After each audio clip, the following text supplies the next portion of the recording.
Hi everyone, this is going to be a brief overview of how I prepared for the USMLE Step 2 CK. So the first thing you should keep in mind while preparing for CK is Step 1.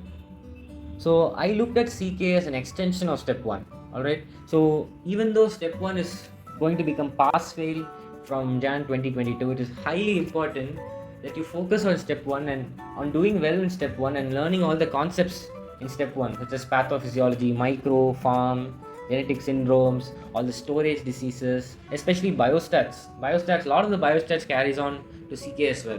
So, and now more and more Step 1 content has been showing up in CK. So please don't throw away your first aid book for Step 1. So the second thing I want to talk to you about is timeline. When is the best time to take CK? So as an IMG, the best time to take CK is right after the final year of your medical school, right? So first, finish your final year of medical school, rotate in all the departments. After that, it is your choice. How long you take for CK is purely personal preference. I took around 4 to 6 months. I think that's a good time frame. More than 6 months, I think you start losing a lot of information. You might start getting bored. I think 4 to 6 months should be added. Make sure you don't feel jaded and your knowledge curve doesn't plateau after that. The first thing I want to talk to you about is video resources. So, video resources, there are two main video resources which I used. That was BNB and Online MedEd, right? So, BNB, I think they're still working on their Step 2 CK video resource. It's not complete yet, but it goes into a lot of detail within each system, and if you already did BNB for Step 1, I think you'll really like it. Also, all the videos have slides attached to it as PDF. If maybe you're not a video person, you can just download the PDF and go through it. Online MedEd, the content material for Step 2 is slightly what to say. The content material for Step 2 in Online MedEd is slightly outdated. OME does a good job of giving you a general idea of all the disease process and management. The one problem is that it's not complete and the videos are a little outdated regarding the treatment guidelines. So I suggest you go through BNB. It is much more comprehensive, arranged well in system wise, and the content is much more updated. So if you're a video person, I would suggest starting with BNB. It is a great way to get your feet wet into the vast ocean of Step 2 CK. Alright, now coming to the most important resource for Step 2 CK.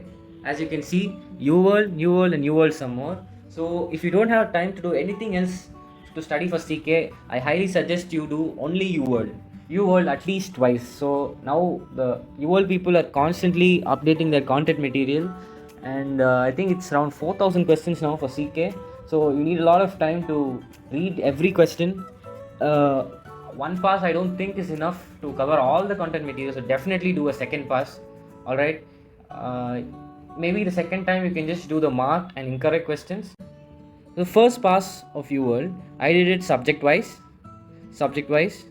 and timed. So first pass you should always do it subject wise. I think it really helps you to understand all the content material, and when you're doing the second time, you have to do it timed and random. That's how the real test is going to be, and you have to get into that groove of test taking. It is more about test taking strategies when you do the second time, and with UWorld, every option has another answer in it. You have to read every answer. Try to make flashcards or notes which you can go back and read after that. There are also ready-made desks like Zanki which can be used. I didn't really use them, but written notes are always personalized notes, and they are always going to be better than ready-made decks. Another resource that you should check out is the Biostats from UWorld. It consists of 60 questions which almost cover all the topics in Biostats in detail. You should definitely check it out. So the next resource I want to talk to you about is Divine Intervention Podcast. So if you're a podcast person, this is the resource for you.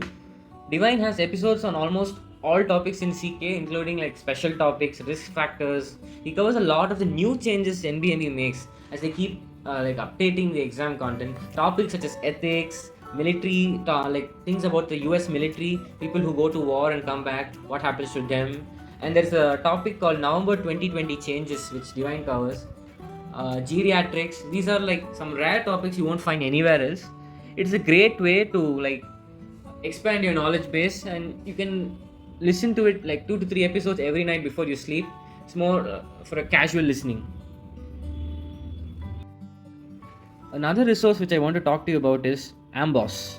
Alright, so UWorld itself offers nearly 4,000 questions, and you have to do it twice. So if you have more time after finishing UWorld, I suggest you do Amboss. Amboss is an ideal second Q bank. If you think you have some weaker areas, I suggest doing the third and fourth level difficulty questions in Amboss. There is also a fifth level which is like really tough and really messes with your confidence. I don't suggest you doing that. But Amboss does give you an additional edge. It presents scenarios of the similar concepts you read in UWorld, but it's with a slightly different twist. Next, coming on to books. So the books I used for CK are mainly Master the Boards, MTB. So word of precaution before using Master the Boards: don't start reading for CK with Master the Boards. I mainly used it as a review book after going through the first pass of UWorld, and it's more like a concise outline of all the the important topics you need. So don't use it as a primary resource. I just used it to review material which I was not familiar with. Another resource which you should always have is your first aid book for step 1. First aid book for step 1. So don't throw this away after step 1. The next book I would suggest is Step Up to Medicine. This is for the people who want a little bit more detail about the pathophysiology of diseases. If you want to brush up things which you are not very confident about, I think you should go ahead with this book. Another book which I found very interesting was De Virgilio. So this book is especially for surgery. It contains a lot of information about surgery in great detail. It really like kindles your interest about surgery. The next resource which you should check out is CMS Forms, Clinical Mastery Series Forms. These are found in the NBME website, and there are separate forms for medicine, pediatrics, OG, surgery, neurology, and psychiatry. So these tests consist of 60 questions. You have 1 hour and 15 minutes to complete it. These tests are like the final year exams for people in the US. So there are a number of forms in each subject. I recommend you do the 4th and 5th forms, or the latest forms, whichever you find is the newest forms. The content will be updated, and these forms also offer explanations, and this gives you a point of view of how the NBME thinks in writing questions. It will give you a break from the UWorld type of thinking. Coming to practice tests, there are 3 practice tests: NBME, UWorld practice tests, and the free 120. So the NBME 9, 10, and 11 are actually very recent. They only came out in July of 2021, and ideally you should start doing the NBME like around 1 month before your real exam. Do 1 NBME each week. They give you a real sense of how the questions are going to come on the real exam, the way they ask questions. These questions are actually, the length of the questions are actually slightly smaller compared to UWorld. The next practice test you should be doing is UWorld practice test, UWSA 1 and 2. UWorld offers these tests along with their 6-month subscription. UWSA 2 is said to be the most predictive test of your step. UWSA 2 is said to be the most predictive of your step score, and ideally you should take this 1 week before your test. USMLE has like 120 example questions that are highly reflective of the exam. You should definitely check that out too. At the end of the day, I think all that matters is that you do UWorld completely and do all the practice tests. Everything else that I've mentioned can be used like based on your strengths and weaknesses, and it's not necessary to compete fully. Don't get too confused by using too many resources. Stick to a few, do UWorld well, and I think you should do well. All the best. If you have any questions, please feel free to comment below. I will definitely answer your questions. Thank you. Do like, share, and subscribe.